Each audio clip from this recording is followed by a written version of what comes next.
ഇപ്പോൾ 2022 പോപ്പുലർ ഫ്രണ്ടിനെ നിരോധിച്ചപ്പോൾ ശക്തമായ ചുവടുവെപ്പ് കേന്ദ്ര സർക്കാർ നടപ്പിലാക്കിയപ്പോൾ പോളിറ്റ് ബ്യൂറോ വട്ടത്തിലിരുന്ന് വിലയിരുത്തിയത് അത് ശരിയായില്ല, നിരോധനമൊന്നും ഒരു പരിഹാരമല്ല എന്നൊരു അഭിപ്രായമായിരുന്നു.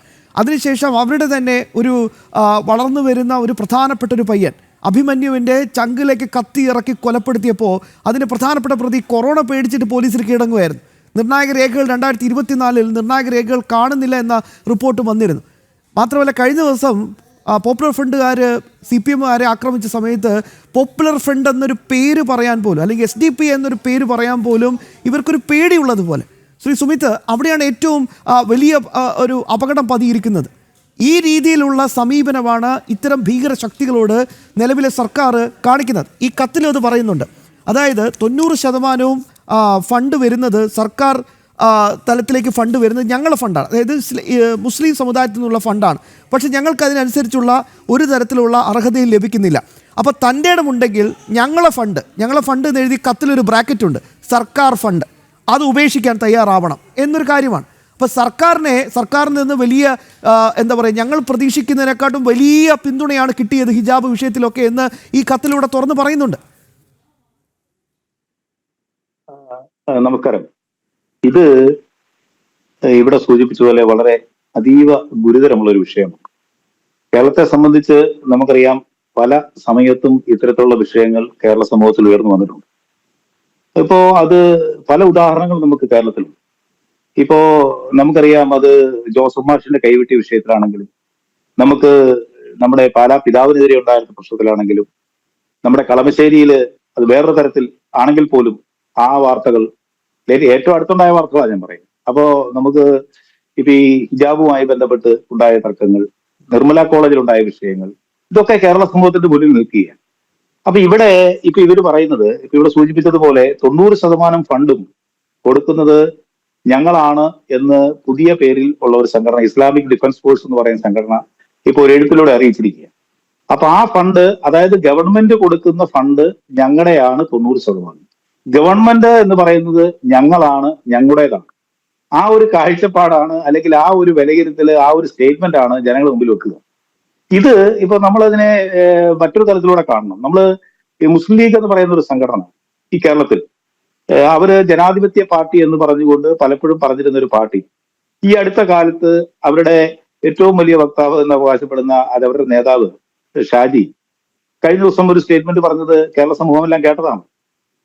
ഞങ്ങൾക്ക് ജാതിയാണ് പ്രശ്നം, ജാതി മാത്രമാണ് പ്രശ്നം എന്ന് പറയുന്നു. ഞങ്ങൾക്ക് അധികാരത്തിൽ, ഇവിടെ UDF അധികാരത്തിൽ വന്നാൽ അത് ഞങ്ങൾക്ക് വേണ്ടിയാണ്, ഞങ്ങളുടെ ഭരണകൂടമാണെന്ന് അവർ പരസ്യമായി പറയുന്നു.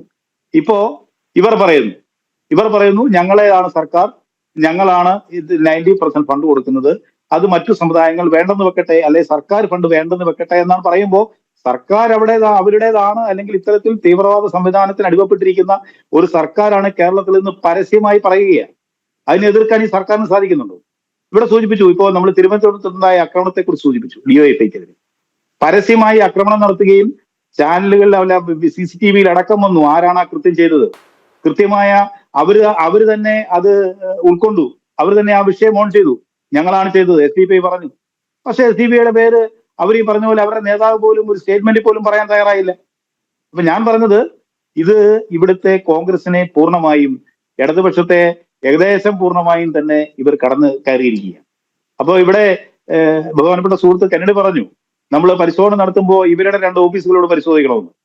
100% പരിശോധിക്കണം. കാരണം ഇവരുടെ കൂട്ടത്തിലുള്ള ഇപ്പം പ്രധാനപ്പെട്ട ആളുകൾ, മെയിൻ സംവിധാനക്കാർ അതിൻ്റെ അകത്ത് കൂടുതൽ കടന്നു കയറിയിരിക്കുക. അതുകൊണ്ടാണ് ഇവർക്ക് മിണ്ടാൻ സാധിക്കാത്തത്. അല്ലെങ്കിൽ ഇവിടുത്തെ ഒരു ഭരണകർത്താവ് ഇതിനെ സംബന്ധിച്ച് എന്തെങ്കിലും പറയുകയില്ലേ? ഇവിടുത്തെ പ്രതിപക്ഷ നേതാവ് എന്തെങ്കിലും പറയുകയില്ലേ? ഏതെങ്കിലും സമയത്ത് പറയുന്നുണ്ടോ? ഇപ്പൊ എന്താണ് ഇത് ഇത്തരത്തിൽ? ഞാൻ പറയുന്നത്, ഇപ്പൊ സെൻട്രൽ ഗവൺമെന്റ്, മോദിജി ഭരിക്കുന്ന ഒരു ഗവൺമെന്റ് സെൻട്രലിൽ ഉള്ളത് കൊണ്ട്, ശക്തമായ ഇടപെടലുകൾ ഇവിടെ നടക്കുന്നത് കൊണ്ട്, PFI പോലുള്ള സംഘടനകളെ നിരോധിച്ചിട്ടും അവര് സൈലന്റ് ആയി നിന്നുകൊണ്ടുള്ള ഓപ്പറേഷൻ നടത്തുന്നത്, സൈലന്റ് ആയിട്ട് നിൽക്കുന്നത്, ശക്തമായ ഒരു ഭരണ സംവിധാനവും ശക്തമായ ഇടപെടലുകൾ ഉള്ളത്. പലരും പകൽ DYFIയും രാത്രി PFIയുമാണ് എന്നാണ് ഏറ്റവും പ്രധാനപ്പെട്ട ആരോപണം വരുന്നത്. ഈ ഫ്രഷ് കട്ട് സമരത്തിലൊക്കെ നമ്മൾ അത് കൃത്യമായി തന്നെ കണ്ടതാണ്. അല്ല, അതെ, കേരള സമൂഹത്തിൽ ഞാൻ പറഞ്ഞല്ലോ, പല സമയത്തും ഇത്തരത്തിൽ ആണ് അവർ നടത്തിക്കൊണ്ടിരിക്കുക. ഇത് കേരളത്തിൽ ഇനി തിരിച്ചറിയാൻ ആരാണ് ഉള്ളത് എന്ന് ചോദിച്ചാൽ അത് ഇവിടുത്തെ കുറെ ന്യൂനപക്ഷങ്ങളാണ്, അല്ലെ കുറെ ഭൂരിപക്ഷങ്ങളാണ് മനസ്സിലാക്കാത്തത്. ഇത് നമ്മൾ പറയുമ്പോൾ ഇതിനെ വർഗീയതയുടെ നിറം ചാർത്തുക എന്ന് BJP ഒരു വിഷയത്തെ പറഞ്ഞാലും അത് മുസ്ലിം സമൂഹത്തിനെതിരായ ഒരു കളറാക്കി മാറ്റിക്കൊണ്ട് BJPയെ ഒറ്റപ്പെടുത്തി ആക്രമിക്കുവാൻ അത് UDF ആണെങ്കിലും LDF ആണെങ്കിലും ശ്രമിക്കുക.